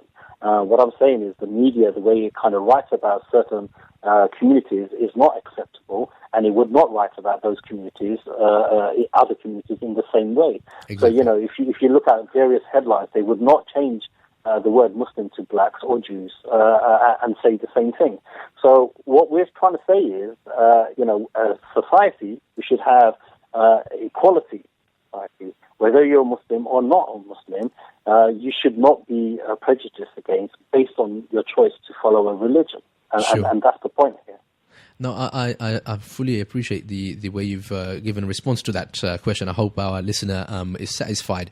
I would probably take it a step further and say that actual fact, if we do monitor what's being covered and reported, the stories that are being run on these channels, be it websites or radio or TV, the general gist of it is it's almost always really focusing on the Muslim community, referring to the religion of Islam, being responsible for acts of violence or even other crimes. And it's not, I mean, I haven't heard in recent times, crimes have been described as a black crime or African, extremism or anything of that nature. Yeah. So I do feel that, yes, it was definitely a problem and it still is a problem. And we definitely root for our brothers and sisters in the Afro-Caribbean community, because it is ultimately still broadly falls under the same hate crime.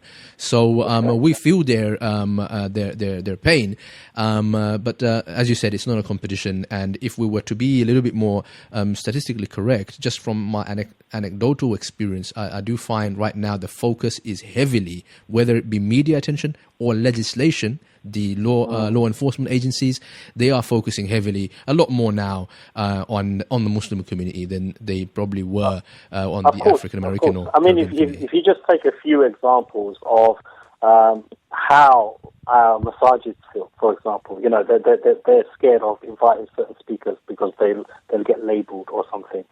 How police are visiting a mosque and saying, don't invite this person, invite that person, when they're not really allowed to do some things.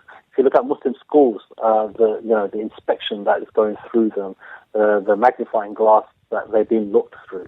If you look at just generally in everyday life, Muslims do feel they're disproportionately being put under the spotlight, and it could feel in the Muslim community that there is this witch hunt against you because of your religion.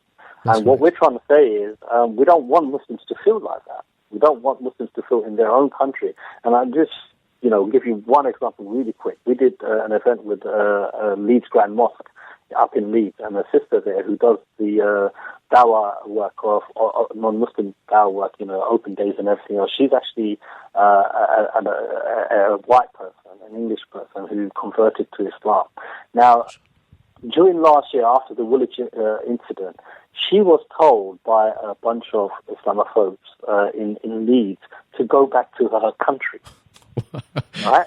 And she's a white woman, and this is the level of kind of hatred that we're dealing with here. And ignorance. So irrational. It's so irrational. And she good on her, she basically said, I am going home. You're actually in my way. I live here. And my father lives there, my grandfather lives there, and actually all our ancestors lived here. MashaAllah. But the point is, you can see the irrational level that it's reaching. And, what we're not saying, is doom and gloom and everything else. So of course, it's not doom and gloom. We are still here fairly better off, but still as citizens and as Muslims and as human beings, we should not allow this level of, because it is, year on year, it is getting worse and worse. And, look, when was the last time you heard a bomb explode outside a mosque? Where are the headlines about that? If a bomb had exploded outside any other religious institution or not, that would be on the headlines, and it'd be on the newspapers, and it'd be 24/7 on television. But, it hit the headline today when the police did a controlled explosion of a taxi, which I don't think they confirmed if it even contained a explosive device. There was some suspicion as to the fact that it was left there overnight. And they did a controlled explosion, and that made the news because they're currently, addressing the terror threat all day. That's been on the news. So you're absolutely right, brother Azad, that this is happening in the Muslim community, and it's not getting the kind of coverage and attention. It's not being taken seriously either by legislators or by the media, and even from within the Muslim community. Brother Azad, Jazakallah khair for really taking out your time and coming to speak to us. We are thoroughly grateful. One of our co-hosts, Brother Zain, just before we end it with yourself, Brother Azad, is there any contact details that you could leave with us for MEND, so people can contact MEND if they were to... Yeah, definitely. I mean, do visit our website, mend.org.uk, and look out for all the different events. And if you're on social media, Facebook or Twitter, our handle is MEND Community. Please do like our page and follow us on Twitter. And inshallah, more importantly, please do something to change that situation. You know, all of us doing a little bit will amplify the change and make it happen quicker, rather than relying on a few people to do a lot. Jazakallah khair again, Azad Bhai. We definitely will be talking about this regularly on our program and in general on our radio. Really want to say one final assalamu alaikum to you for coming on air. We'll hopefully have you again sometime in the near future, as this is a problem I don't see going away anytime soon. Assalamu alaikum wa rahmatullahi ta'ala wa barakatuh to brother Azad there. So there you have it. We are very close to coming to the end of our show, and we did say that we would finish sooner this week than last week, and I really wanted to keep to that word, but we had a very important guest, and I didn't want to be rude, and he was talking about some genuinely serious issues. Brother Khabbab, what is your problem? What are you smiling about? I like smiling, I think maybe because the room is going to feel a bit lighter now. Because Robert the Beast Mugabe has left the building well, he just left the reasons that we can no longer disclose on air. But coming back to the point, I think it was very interesting to hear from Brother Azad. Invaluable information. Of course, because he had a lot of figures there. Exactly, and I think one of the key things here is the good question that you did ask at the end, Brother Ahmed, which is how do people report to the police? Because, like I said, most of the people don't really have contact with the police.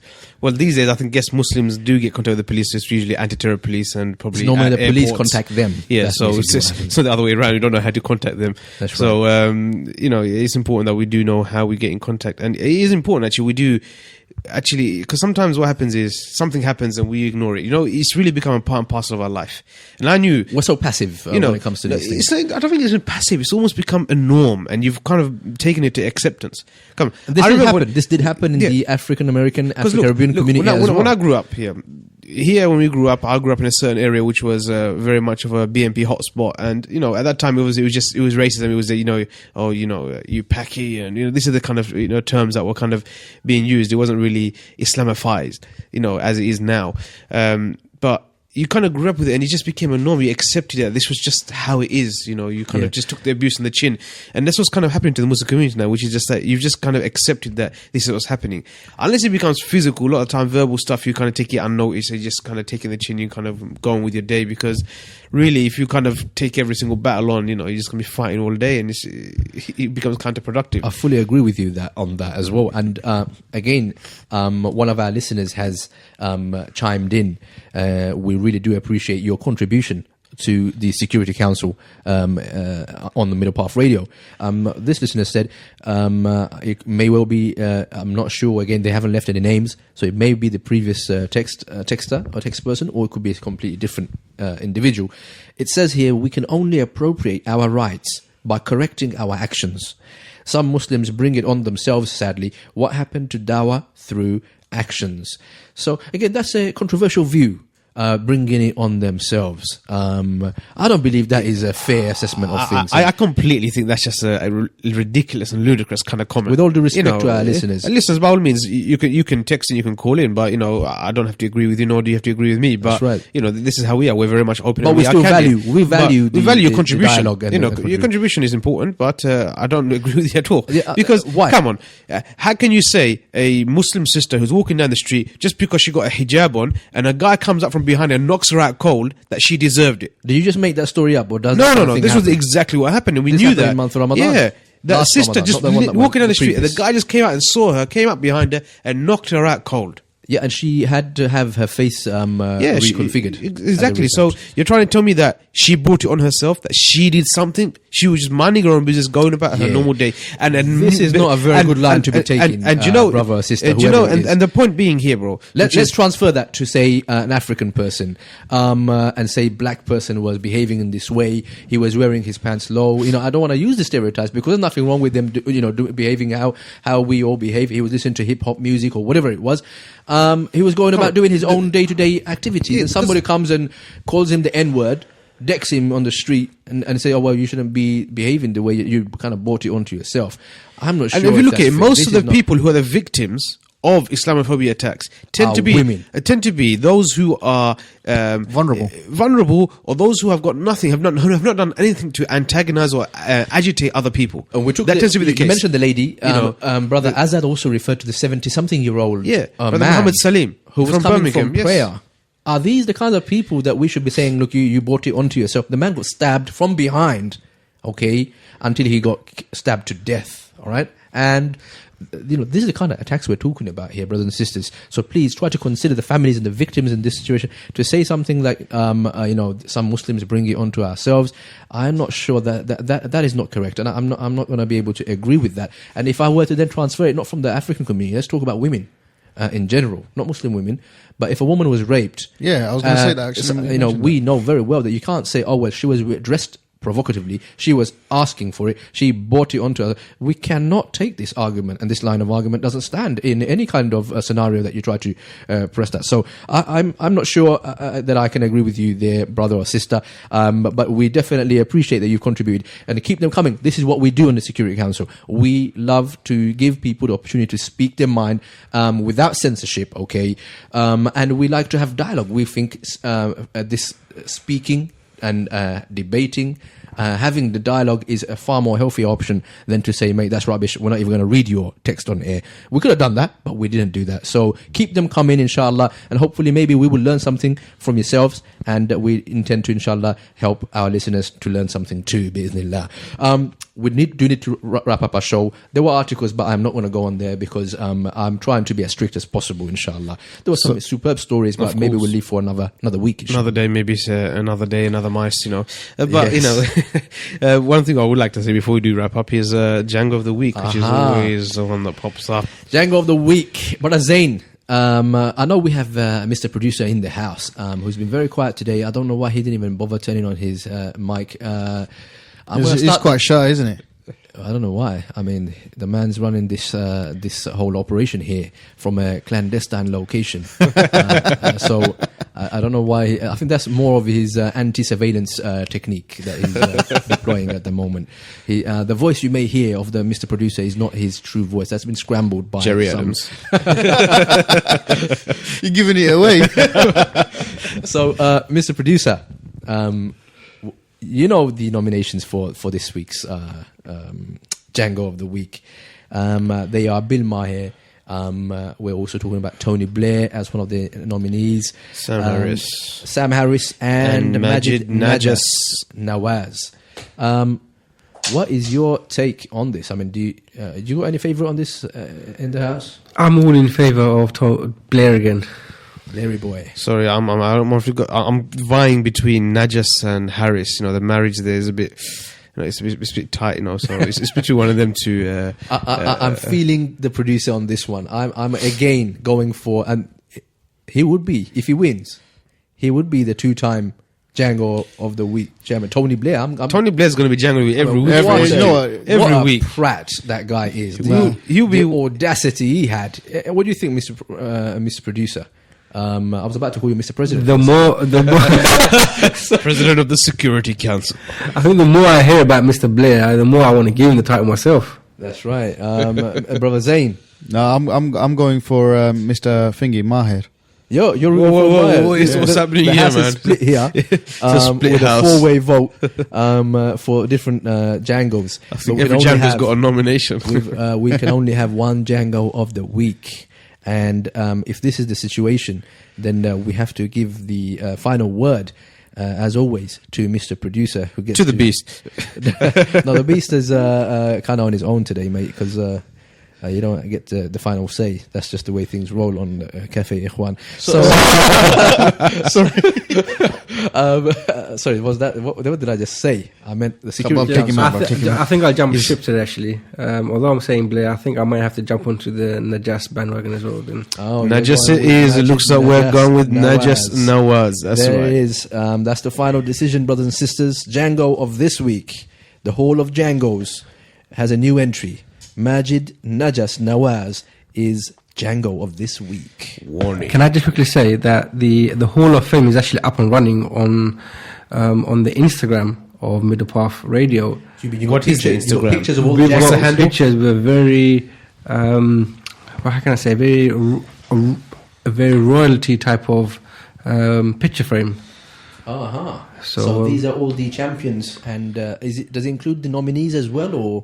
No, just the champions. Just the champions. So currently there is no two-time champion for Django of the Week. We just have we just decided and given the Django of the Week award to Majid Najas Nawaz, and we've had previous winners. So next week we will have a new Enter the Django opportunity. If you have any clever ideas, you have any nominations, by all means contact Middle Path Radio. That's at Middle Path Radio on our Twitter account, and tell us this guy or this gal, they need to be Django of the Week. We talked about a variety of different things. Brother Zain, do you have any final words before we close tonight's show?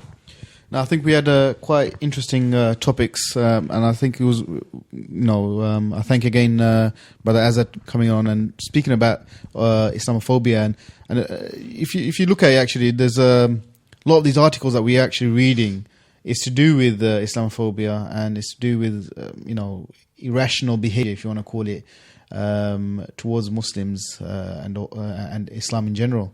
So I think we had an interesting show today, and hoping to have another one next week. Indeed, and we are contemplating a time change on our show to another slot. Something that maybe you brothers and sisters may prefer. I know Tuesday night going late is a little bit awkward for all our brothers and sisters who have to get up really early in the morning, the following morning, excuse me. So we're thinking of taking it to Fridays and maybe at even a slightly later time to accommodate for our permanent members of the Security Council. So let us know what you think. If you think we should be moving it out to Friday or keep one of these weekdays on lockdown for the Security Council. So do let us know. Drop us a text or tweet at us at Middle Path Radio. The final thing I want to say before we close for the night is we have a new show coming up. You may already have heard on Mondays we do a Bangla show. It's an Islamic advice session in the Bangla language, but that is not what we're talking about. We have a new show opening on Middle Path Radio. What is the new show? This is I'll call it the show of all shows. This is the show to take the cake. The mother. The motherload of all shows. To take the biscuit tin. The whole tin. The whole tin. Not the biscuit. Wow. Not just the biscuit, but the whole tin.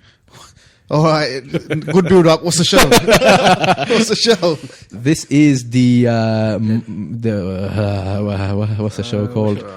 Basically, this is we're talking about the tech show. This is going to be a dedicated roundup. Okay, of the weekly So I know all of Thank you for listening. iFans and this show is fan for droids. the fan droids and the eye slaves out there. Eye slaves, eye zombies, and the fan droids that want to lag droids. Come into a ring with I'm looking at you rules. laggy Samsungs out there, all of you people buying the Galaxies.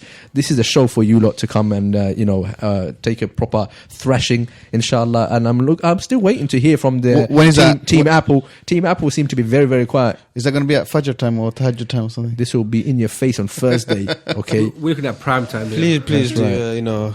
So I will be hoping What I do we'll wanna have say- no more Apple articles and as long Android as it's not articles in the coming into the as long Security as it's Council. it's not in the mainstream media. It's And not a unfortunately, news everything's piece, mainstream for you. Then we will be just doing it on our Thursday show. I mean, on a serious note, there will be some like really good stuff. Like there will be app reviews, unboxings.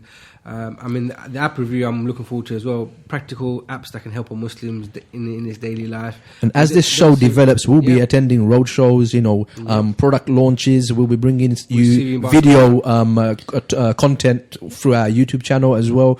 And we'll be doing verses kind of videos. Verses, that's wow, right. So, wow. Is it verses like verse of Quran or is like, we're talking about in the ring here. We're not talking about the Quranic verses. So stay tuned for that. What time is it and on what day? Prime time, 8 o'clock. 8 o'clock every Thursday. Every Thursday. Be there, okay? Or go back to your old Nokias. That's what I got to say, inshallah. We are clocking out from the Security Council. A big Assalamu alaikum wa rahmatullahi ta'ala wa barakatuh from us.